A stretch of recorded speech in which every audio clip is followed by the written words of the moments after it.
Hello and welcome back to the first episode of Season 2, Tractor Boys Plough to the Top. This episode today will be focusing on the end of season review, which we've got here right now, and hopefully transfers that may or may not come in and out of the club. So I suppose some people might find this a little bit boring, some people might find this a little bit exciting, but let's get into today's action. New arrivals. It was a busy season in the transfer market, and it's safe to say there was some good business done in bringing in key new signings who contributed hugely to the season's success. I'm going to concentrate on the players I didn't sign, like this dude, Bert White. Apparently the board are quite happy with signing this dude. I never played him once, and I will never ever play him, so let's forget about him. Ollie Hawkins, who came from Portsmouth. Another signing that I did not make. He came on a free, thankfully enough. Contract is meh. And I don't think I even played him. Maybe twice, I think, all season. 3 times at the most. A couple of subs appearances here and there. He played 1 game. Yeah, that's what I thought. Okay. So, useless signing, but yet the board seem happy. Well, they have no board transfer reaction for him. Cornell, same. And no reaction to his transfer. He came in on a free, only played 1 appearance and conceded 3 goals in that appearance. Stephen Ward, another free transfer, I'm assuming. Yep. Came in and played 4 games for us. 35 years old, not interested. Again, another player that's got no board reaction. Matheson was on loan, who actually played a large portion of the season with 31 games in total. Not bad. And he played good for us, I think. 6.82 average rating, I suppose, for the season. We then have, who else we got? Vanderlaan. We'll get to him because he was someone I signed. And Luke Thomas, who played a game 25. Let's have a look at his actual, the big one for Luke Thomas. He came in on loan, played 26 games, scored 7 goals, got 7 assists, 1 man of the match, average rating of 6.97, which is pretty alright, or 6.98 overall if you look at his overall stats. Not bad at all. He played alright for us. I really enjoyed him whilst he was here. And then Harrop. So Harrop ended up playing 38 games, 9 off the bench, 3 goals and 12 assists in all competitions. Finished on a 6.92 average rating. So not bad.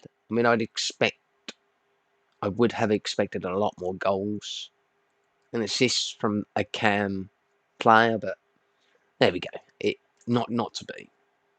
But he was okay, came in on loan. And then we get to our 2 signings. Now, Traore has no board reaction whatsoever. He played a large portion of the season for us with 36 games, getting 1 goal and 2 assists in that, but playing a massive 7.1 overall in all competitions. He played a 7.2 overall in just the league alone. He was, without a doubt, our most standout signing of the season, and it was one that we actually made ourselves. Then we get to the star man of the season, Vanderlaan, apparently our star signing of the season. He was going to cost us 5 million total. Came in January, as we know. 17 apps, 1 goal, 2 assists, 6.82 overall in the league, and a 6.83 overall in all competitions. I mean, he played well. I feel like he played well for us. And well, obviously, clearly it paid off because he's our star signing. So I'm happy with that. Now, that's the transfers done. Our arrivals. A season to remember. There were jubilant scenes for the Tractor Boys who finished the campaign in red-hot form that propelled them into second place, providing them with the platform to go on and exceed expectations by winning the title. You're damn right we did. We won the title. But I mean, we done all right. Average home attendance of 17,000. That's pretty poor considering Ipswich Town can carry 32,000. So, yeah, not very happy with that. Finished obviously first, of course. Troy Parrott being our top goal scorer of the season with 14 goals, 24 in all competitions. Not bad, I suppose. He could have probably done better. The board are delighted that the team won the Sky Bet League One this season. Yeah, I'm delighted as well. Absolutely fantastic. So happy. Moments to remember. Moments to remember. There were times where the fans didn't think it was possible, but some great goals and impressive results made them believe. 5-0 win over Swansea, where Troy Parrott got 4 goals and Bishop got 1. That was actually a good game. I wish that was on camera. The 2-1 loss over Wimbledon, which also wasn't on camera, because the only time we played Wimbledon on camera, we won. No, we didn't. We drew 1-1. And then this game, the 3-1 win over MK Dons, which was recorded on camera, which we did win 3-1. So, I mean, that's brilliant. At least we got one result that we played on camera. That's actually, moments to remember. So that's great. Awesome. Finances. Your success definitely helped the club's finances. Well, I should hope so. Reputation is still 2.5 stars. I feel that's like a little bit on the low side for Ipswich. Should be at least 3. Overall sponsorship deals, no new sponsorship deals this year. Most notable deal, we ain't got to worry about that. All our revenue is up, which is absolutely fantastic. We needed that. Prize money, yep. That's all great. Merchandise, shirt sales from the merchandise. These were the highest sellers, really. I can understand maybe Downs, Bishop, Giselle. Lancaster, yeah, maybe. Jackson, no, definitely not. And here is our best 11, I suppose. We rotated the team a fair amount this season. However, our key players played a major role in how the season turned out. Tactics, formation, 4-2-3-1, tactical style custom. That was what I played for most of the season. Yes, it was. We had Holly, Matheson, Wolford and Chambers, Traore, Bishop, Giselle, Thomas, Harrop, Bennett and Parrott. That was our best 11. We get to the accolades.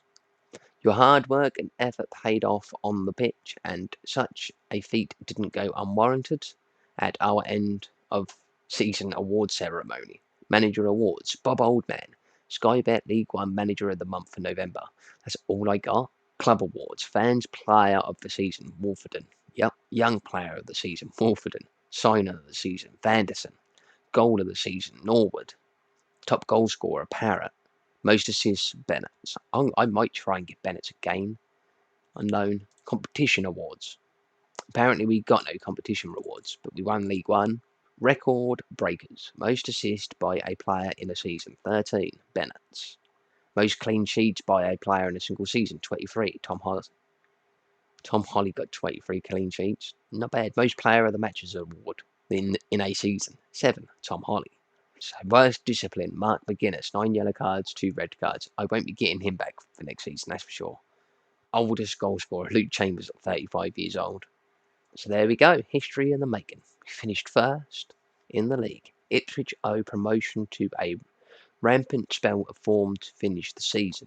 Nobody could keep pace. James Henderson, Football 365. Okay, so here we are with the ins and outs of our transfer business. As you can see, there's been quite a few people leave on frees, a couple of people out on loan, and a few people sold for cash, but not much. Out of all the players, the most notables, probably Ward, Wilson and Cornell. But, nothing special, who cares? We'll get onto the ins, because that's what we're all here for at the end of the day. So we have this dude from Wolves, Shabani. I brought him in as sort of like my main attack and forward cam type player. If we're going to be playing one up top, that is this season. Haven't quite decided that yet. 3.5 star current ability, 4.5 star potential. Only in on loan, so I'm not really bothered about the potential. A good player for most championship squads, which is what we want, and potential to be Premier Division. Next we have Sakiri. He will be our backup / 2 up top pairing with Parrott. Again, looking at him, got pretty decent stats all round. What I'm looking for from most of my Strikers, he's lacking on the acceleration there, but he has 4-star current ability, 5-star potential.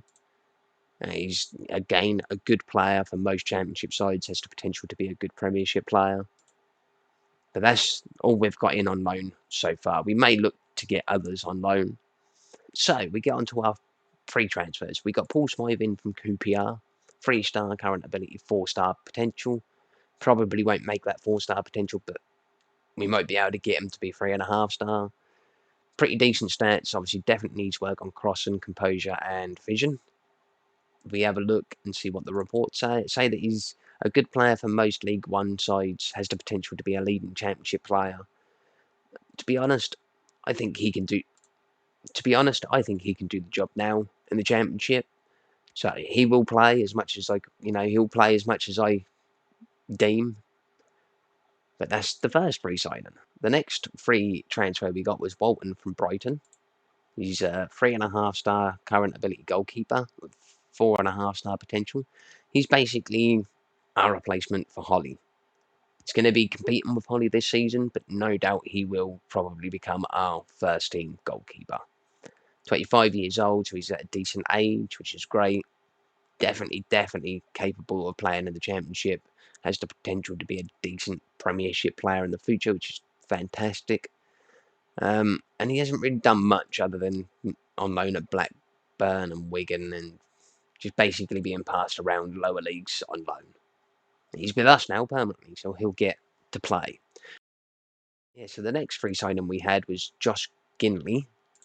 He came from Preston, which I'm surprised about, that Preston just let him go on a free. He's actually pretty decent. He's, again, another 3-star current ability player, 4-star potential player. Probably will only get 4.5-star, but he's coming in. He's one of our best right mids, basically, essentially. He's, again, decent stats where needed. Could do with a little bit of work. He's a decent player for most championship sides. Has the potential to be a good championship player in the future. That's what we needed. Okay, so now we get on to the transfers that actually cost us money. We'll start off with Tom Holmes. He's come in as our main central defender. 3.5-star current ability, 4 to 5-star potential ability. Again, probably one that will get to the 4-star, but not the 5-star, that's for sure. It's a pretty solid defender all round. He needs better concentration, maybe better anticipation, but other than that, he came from. We look at his reports first. Say that he is currently operating at a Sky Championship level, which is what we want, and has the potential to be a Premier Division player in the future. Fantastic. We brought Holmes from Reading for 1.5 million up front, and I believe there's some more. And then we have a 40% profit made from the next transfer will be owed to Reading, which is another 1.5. Next is Vanderlaan. There's another player that a young Brazilian that we've brought in to play also in the central of defence. He's 3-star current ability, 4.5-star potential ability. I do feel like I can get this kid to be that 4.5-star potential. He came from SEP, which is obviously a Brazilian team. I wouldn't be able to tell you exactly what they're called. Came in for 1 million up front, and SEP will be due 2 million after another 50 league appearances and 30% of profit of this next sale. I honestly believe he's a great little bit of business. I do believe, considering his age, he will reach that potential. He'll probably, he'll reach the 4.5-star potential, no doubt. I've got Vanderlaan and Vanderlaan, so that's pretty cool. So that will be it for our transfer news. We may have some more transfer news to come back on since the transfer window is still open. But as for now, we're just going to get straight into the action and start playing some actual games. Hello and welcome back. I just wanted to tack this on to the end of this video because I had actually recorded the Crystal Palace game, the first game of the season, which was a 4-4 draw. But unfortunately, the footage is lost. I can't find it anywhere. I've looked. I just cannot find it for the life of me. So I do apologise because this was The Crystal Palace game was supposed to be on the end of this video, but unfortunately, it's not now. So we will be back. We will be back with the next episode, which does actually have some games. So my apologies. Till next time, this is Bob Oldman signing off.